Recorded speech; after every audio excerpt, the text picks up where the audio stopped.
সম্মানিত দিনী ভাই বোন, আল্লাহ রসুলের কথাটি আবার শুনে নেন। এক, আমার একটি কথা জানা থাকলে অন্যকে বলো। দুই, বনী ইসরাইলের কাহিনী বলো। তিন, কেউ যদি কোনো কথা আমার নামে বলে, সেই কথা যদি আমার না হয় তাহলে তার থাকার জায়গায় জাহান্নাম। মুকশেদুল মোমিনিন বইয়ের একটা হেডলাইন, যেটা আপনাকে আমি যখন তখন শোনাই, যেহেতু আপনার মনে আছে, মনে থাকবে, সেজন্য শোনাই।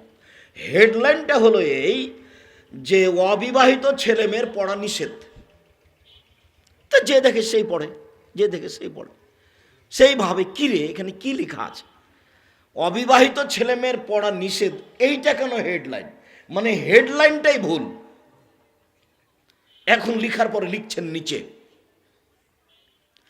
ভরা পেটে স্ত্রী মিলন হলে ছেলে ভ্যাংচা হয়, সফরের পূর্বে স্ত্রী মিলন হলে ছেলে টেরা হয়, চন্দ্র সূর্য গ্রহণের সময় স্ত্রী মিলন হলে ছেলে কানা হয়।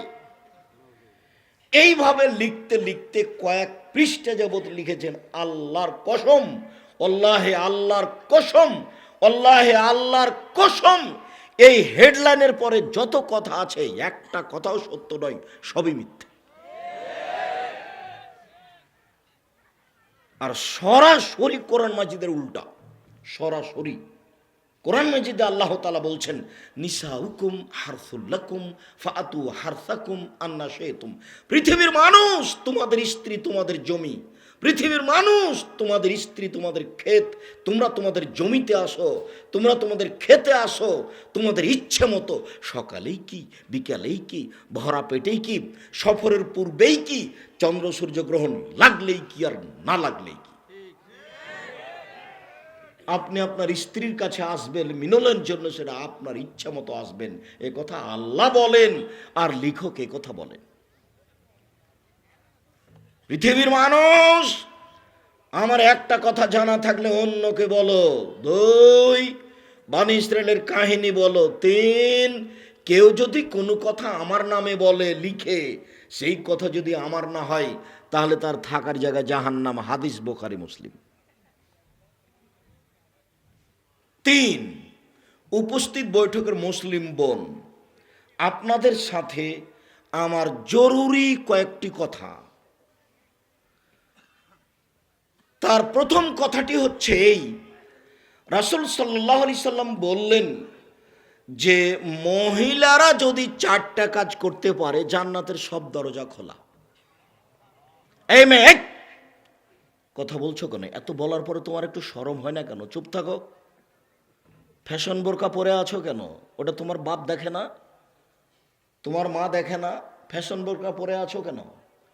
ঢিলা ঢালা বোরকা পরবা, বাড়িতে গিয়ে এটা জ্বালিয়ে দিবা। সত্য সত্যই তুমি যদি মুসলমানের মেয়ে হওয়ার তোমার যদি লজ্জা থাকে, তাহলে এই বোরকা তুমি আর কোনোদিন গায়ে উঠাবা না, যেটা তুমি এখন গায়ে দিয়ে আছো। এই বোরকা তুমি বাড়িতে গিয়ে খুলে দিবা। ফ্যাশন বোরকা জীবনে কোনোদিন গায়ে উঠাবা না। দেখো, তোমার অঙ্গ প্রত্যঙ্গ দেখে আরেকজন পাপ করুক, এটা তোমার চাওয়া ঠিক নয়। তুমি আরেকজনকে জাহান্নামে দিবা আর তুমি নিজে জান্নাতে যেতে চাইবে, এটা হয় না। জাহান্নাম মানুষের জন্য বানানো হয়েছে, ওখানে গরু ছাগল যাবে না। জাহান্নামে গরু ছাগল যাবে না, জাহান্নামে শুধু মানুষ যাবে, আর মহিলাই বেশি। হাদিস বুখারী মুসলিম, মহিলাই বেশি। তোমার ফ্যাশন বোরকার কারণে আরো 5 জন জাহান্নামে যাবে, এইটা কেন?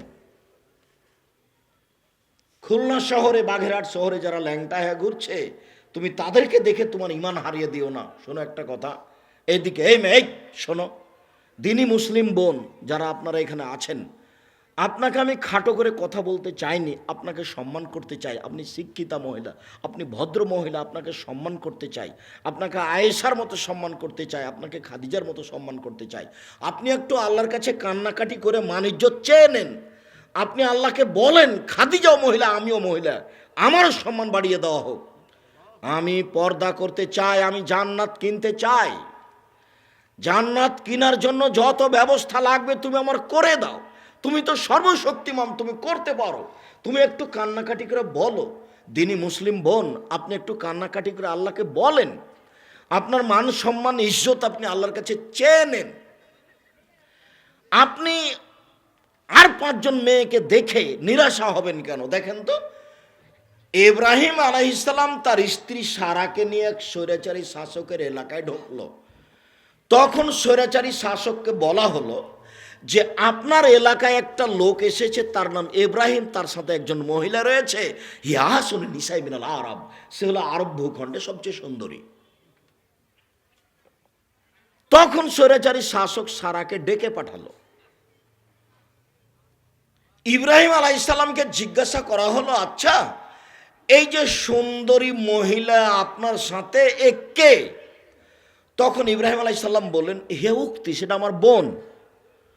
সুম্মা রাজা ইলাইহা, তারপর স্ত্রীর কাছে গিয়ে বলছেন, সারা ফালা তুকাযযিবি বিহাদিসি, তুমি আমাকে মিথ্যুক প্রমাণ করো না সারা, আমি কিন্তু বলে দিয়েছি তুমি আমার বোন। তুমি যদি বলো যে ইনি আমার স্বামী, তাহলে আমি কিন্তু মিথ্যুক হয়ে যাব। তুমি আমাকে মিথ্যুক প্রমাণ করো না। আরো মনে রেখো সারা, এই মাটির ওপরে মাত্র 2 জন মুসলমান, আমি আর তুমি। গোটা বিশাল পৃথিবীতে মাটির ওপরে, অথচ কত বড় মানুষ ইব্রাহিম আলাইহিস সালাম, কত বড় মানুষ যার হিসাব নিকাশ করা যায় না। যখন জিবরাইল আমাদের নবীকে নিয়ে গেলেন প্রথম আকাশে নিয়ে গিয়ে আমাদের নবীকে বলছেন, জিবরাইল আদম হুয়াদম হুয়াবুকা ফাসসালাম আলাইহি, ইনি হচ্ছেন আদম, ইনি আপনার বাপ, আপনি তাকে সালাম দেন। তো আমাদের নবী একটু আগিয়ে গিয়ে বলছেন, আসসালামু আলাইকুম ইয়া আবি, আব্বা আপনাকে সালাম। তখন আদম আলাইহিস সালাম বলছেন, ওয়ালাইকুম আসসালাম ইবনি সালেহ নবিয়্যুস সালেহ, ও আমার সৎ ছেলে, ও সৎ নবী, তোমাকেও সালাম। এবার জিবরাইল আলাইহিস সালাম আমাদের নবীকে নিয়ে গেলেন 7ম আকাশের উপরে। কত তার মর্যাদা! 7ম আকাশের উপরে গিয়ে বলছেন, হুয়া ইব্রাহিম হুয়া আবুকা ফাসসালাম আলাইহি, ইনি হচ্ছেন ইব্রাহিম, ইনি আপনার বাপ। আমাদের নবীকে বলছেন জিবরাইল, ইনি হচ্ছেন ইব্রাহিম, ইনি আপনার বাপ, আপনি তাকে সালাম দেন। মানে আমাদের নবীর বাপ কে? ইব্রাহিম আলাইহিস সালাম। কত সম্মানী মানুষ! আমাদের নবী একটু আগিয়ে গিয়ে বলছেন, আসসালামু আলাইকুম ইয়া আবি, আব্বা আপনাকে সালাম। তখন ইব্রাহিম আলাইহিস সালাম বলছেন, ওয়ালাইকুম আসসালাম নবিয়্যুস সালেহ ওয়া ইবনিস সালেহ, ও আমার সৎ ছেলে, সৎ নবী, তোমাকেও সালাম। পৃথিবীর এত বড় মানুষ বলছেন যে সারা, এই মাটির ওপরে মাত্র 2 জন মুসলমান, আমি আর তুমি। তাহলে আপনি আর 5 জন মহিলাকে দেখে নিরাশা হবেন কেন? দেখেন সারা পৃথিবীতে 1 জন মহিলা দিনের ওপরে আছে, তাহলে আপনি 5 জনকে দেখে নিরাশা হবেন কেন? দেখবেন, আর 1 মিনিট থামেন, দেখেন এবার কেমন মহিলা। ফারসালা বিহা ইলাইহি, ইব্রাহিম আলাইহিস সালাম স্ত্রীকে রক্ষা করতে পারলেন না, স্বৈরাচারী শাসকের কাছে পাঠিয়ে দিলেন। ফাকামা ইলাইহা, স্বৈরাচারী শাসকের ঘরে ঢুকতেই ও উঠে সারার দিকে আগিয়ে গেল, তার গায়ে হাত লাগাবে। পৃথিবীতে সবচেয়ে সুন্দরী মহিলা, এ কথা মুহাম্মদ সাল্লাল্লাহু আলাইহি ওয়াসাল্লাম বলছেন, সারা পৃথিবী জুড়ে যত মহিলা আছে সবার চেয়ে সুন্দরী। বুখারী মুসলিমের হাদিস, এই শব্দে উল্লেখ করা হয়েছে, এত সুন্দরী মহিলা। এখন গায়ে হাত দেওয়ার জন্য আগিয়েছে, তখন সারা বলছেন, থামেন, আগে অজু হবে, তারপর 2 রাকাত সালাত হবে, তারপরে কোনো কথা। অজু করার পরে 2 রাকাত সালাত আদায় করে সারা বলছেন, আল্লাহুম্মা, হে আল্লাহ, ইন কুনতা তাআলাম, তুমি যদি জেনে থাকো, আমানতু বিকা ওয়া রাসূলিকা, আমি সারা তোমাকে বিশ্বাস করি, আমি সারা তোমার নবী ইব্রাহিমকে নবী বলে বিশ্বাস করি। আমি বলি না ইব্রাহিম আমার স্বামী, আমি তাকে নবী হিসাবে মেনে নিয়েছি। আমি তোমাকে এক অদ্বিতীয় আল্লাহ হিসাবে মেনে নিয়েছি, তোমার নবী ইব্রাহিমকে নবী হিসাবে মেনে নিয়েছি। ও আশান্ত ফারজি ইল্লা জাওজি, আমার জিন্দেগিতে আমার লজ্জা স্থান আমার স্বামী ছাড়া কাউকে কোনোদিন ব্যবহার করতে দিনি। এই তিনটা কথা যদি ঠিক হয়ে থাকে, ফালা তুসলে তালায়াল কাফেরা, তাহলে নির্জন ঘরে কাফেরকে আমার উপরে জয় করো না। কথা শেষই হয়নি, স্বৈরাচারী শাসক অজ্ঞান হয়ে পড়ে গেছে। বুখারী মুসলিম। আমার এই তিনটা কথা যদি সত্য হয়ে থাকে, আমার জীবনে আমি কোনোদিন কারোর সাথে জেনা করিনি, তো সারা একজন মহিলা দেখেছেন তার দাবি কেমন? এ আমার গায়ে যত না হাত লাগাতে না পারে, এ আমার গায়ে হাত লাগাবে মানে আমি তোমাকে বিশ্বাস করি, তোমার নবী ইব্রাহিমকে বিশ্বাস করি, আমার জীবনে আমার গায়ে কোনো পুরুষ হাত লাগায়নি, এ আমার গায়ে হাত লাগাবে মানে? যদি আমার কথা তিনটে সত্য হয় তাহলে যেন লাগাতে না পারে, কথাও শেষ, ওর অজ্ঞান হওয়া শেষ। হাদিস বুখারী মুসলিম। উপস্থিত বৈঠকের মুসলিম বোন, আপনার কাছে এটা দাবি রাখি, আপনি চেষ্টা করুন বোকামির পরিচয় দিয়ে ঢং ঢং করে আসবেন আর গল্প করতে করতে ঢং ঢং করে চলে যাবেন, এটা ঠিক নয়। এই মেয়ে, এই তুমি একটা শিক্ষিতা মেয়ে, এরকম কেন করো? এখানে গল্প রাখো, ওখানে গল্প করো, দেবর মোটর সাইকেলে আসো, একটু শরম হয় না কেন? সম্মানিত দিনী বোন, আপনাদের জন্য জরুরি কথা, আপনারা যদি চারটা কাজ করতে পারেন তাহলে জান্নাতের সব দরজা খোলা। এক, সলাত খামসাহা, 5 ওয়াক্ত সলাত আদায় করবেন, অন্তত ফরজ। আলোচনা শেষে 4টা উপদেশ থাকবে ইনশাআল্লাহ, যদি মনে থাকে। 1, 5 ওয়াক্ত সলাত আদায় করবেন।